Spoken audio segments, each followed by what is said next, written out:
Pertempuran ini dibuka dengan varian 4 kuda pada pertahanan Sisilia.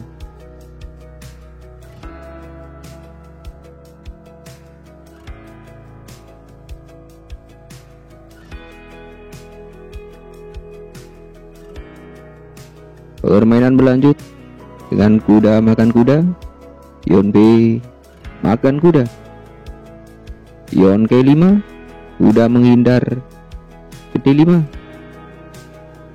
kuda putih K4, gajah ke B7. Maxim Vachier-Lagrave kemudian melakukan skak dengan lompatan kuda ke D6. Magnus Carlsen merespon dengan gajah makan kuda, pion makan gajah, pion hitam ke C5, pion mengancam kuda ke C4, kuda menghindar ke B4, pion kembali menyerang kuda, dan setelah kuda mundur ke C6, Maxim Vachier-Lagrave kemudian menggerakkan gajah ke E3. Magnus Carlsen melanjutkan pertarungan dengan menteri ke F6, menteri putih ke D2, benteng ke B8, gajah makan pion. Magnus kemudian menggerakkan gajah ke petak A8, dijawab oleh NVL dengan gajah ke B4. Magnus Carlsen kemudian melakukan skak menteri K5, gajah menutup skak D2, kuda hitam menyantap gajah, dan setelah pion menyantap kuda, Magnus menggerakkan gajah makan pion di K2. Maxim Vachier-Lagrave menjawab pertama dengan serangan terhadap menteri, benteng K5, menteri bergerak ke E4, benteng putih bergeser ke K1. Magnus Carlsen melanjutkan dengan memindahkan gajah ke F3, benteng makan pion. Carlsen menggerakkan gajah makan gajah di E2, dan setelah menteri putih menyantap gajah, Magnus Carlsen melakukan skak menteri ke B1, menteri menutup skak di D1, menteri makan pion, menyerang pion, dan juga mengancam benteng. Maxim Vachier-Lagrave mempertahankan diri dengan menggerakkan benteng A ke K5. Sebuah serangan iseng berupa ancaman skakmat dalam 2 langkah di K8. Magnus Carlsen melanjutkan pertempuran dengan langkah skak menteri makan pion di B4, raja ke F1, menteri makan pion, kembali skak, raja ke K1. Kemudian Magnus mempertahankan diri dari ancaman skakmat di petak K8 dengan cara memindahkan benteng ke F8. Dan pada posisi ini, secara mengejutkan, Maxim Vachier-Lagrave membuat sebuah langkah yang sangat cool. MVL mengorbankan benteng dengan makan pion di F7.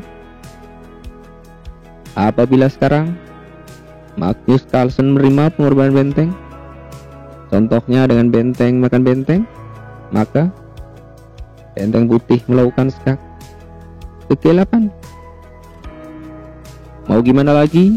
Satu-satunya opsi adalah benteng F8, menteri putih meluncur ke H5, skak. Raja dipaksa bergeser ke D8, benteng makan benteng, skak.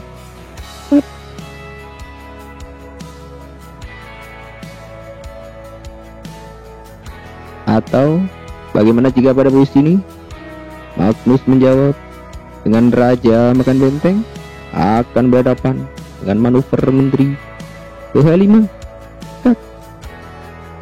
Raja ke F6, menteri melakukan skak ke H6, dan tentu saja Maharaja Hitam takkan mungkin tertolong.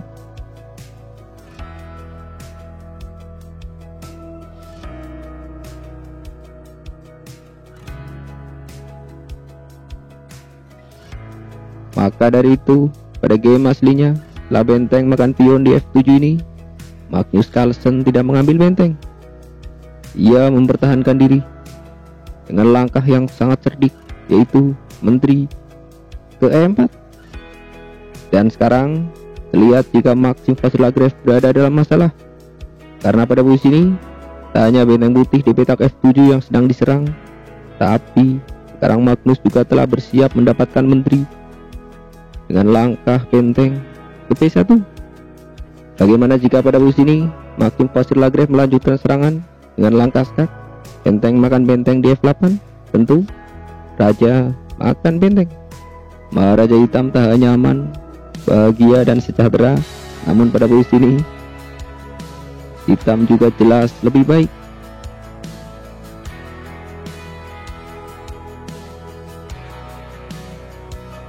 Maka dari itu, pada pertandingan aslinya, di posisi Maxim Vasilagrev membiarkan menterinya diserang dengan benteng ke P1, karena pada posisi ini MVL menjawab dengan benteng ke G7.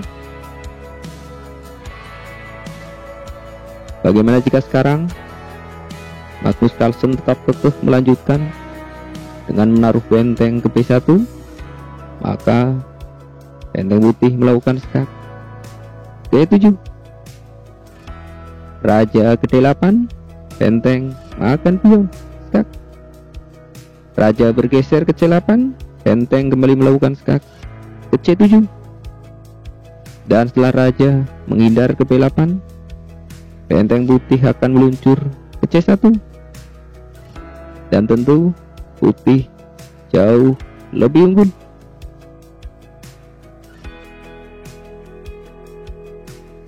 Pada permainan aslinya, setelah manuver benteng putih ke petak G7 ini, Magnus Carlsen membatalkan rencananya menaruh benteng ke P1. Magnus memilih melanjutkan dengan benteng makan benteng. Langkah ini disambut oleh Maxim dengan langkah skak, benteng ke G8. Benteng menutup skak di F8, menteri meluncur ke H5, skak.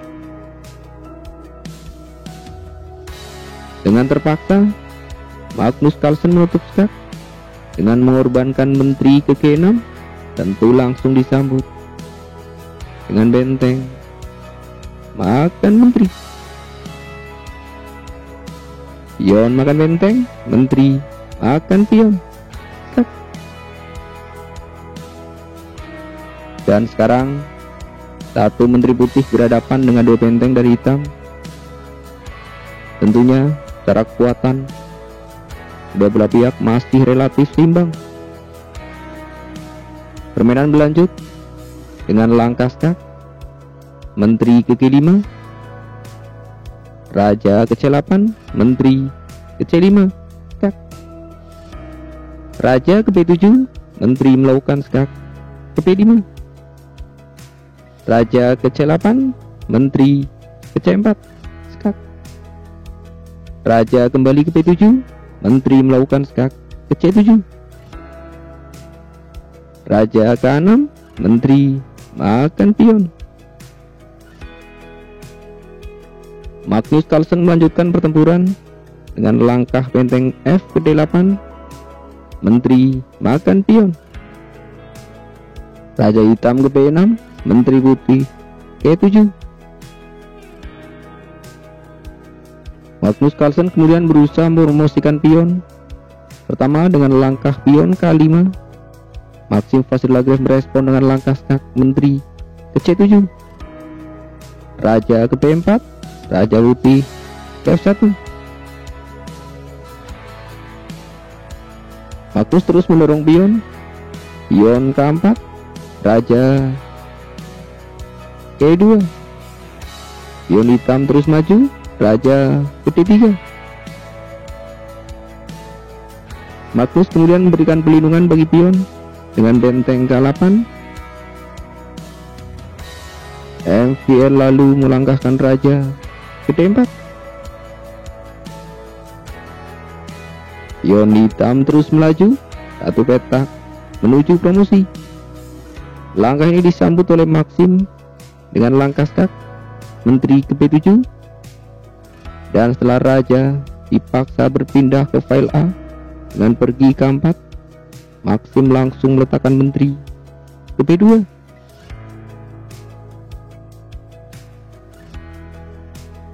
Magnus mencoba dengan langkah step, benteng makan pion, tapi dibalas dengan simpel oleh Maxim. Raja ke C5. Dan di posisi seperti ini, Magnus Carlsen praktis sudah kalah. Karena apapun respon dari hitam, di posisi ini hitam dipastikan akan kalah. Sebagai contoh, jika sekarang Magnus mencoba dengan mempromosikan menteri, pion K1 akan dibalas dengan skakmat 1 langkah, menteri ke P4.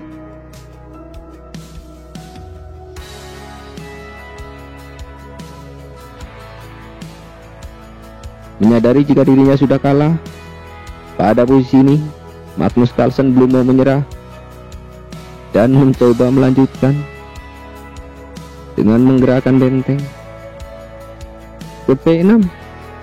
Namun sungguh naas, langkah ini langsung disambut oleh Maxim Vachier-Lagrave dengan pergerakan menteri makan pion. Cak, map.